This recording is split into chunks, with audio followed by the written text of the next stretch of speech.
as a virologist yourself, I mean, you've been double vaxxed. I know I've been double vaxxed. You had AZ. I had the AZ as well, and the Pfizer and so forth. How do you feel about the COVID vaccine situation being, obviously that's part of your world, as a virologist?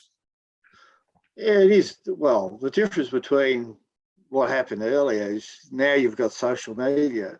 Correct, Social mate. media Absolutely, yeah. exaggerates everything, and the reason the vaccines are always safe is they do test them properly. So Yeah. the difference between the COVID vaccine and previous vaccines is heaps of money have been thrown at it, so they can do it quickly. Yeah. So in the past, a vaccine company doesn't want to change a vaccine because it costs them money.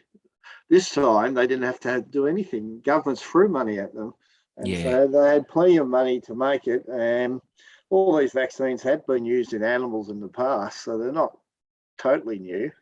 No. And so they knew they were safe previously from animal experiments. So there was a lot of information already there. And so it is a bit frustrating to see all these theories, and you wonder how people believe them. But ultimately, if we want to keep everyone we know safe and us safe, then the vaccine's the best answer.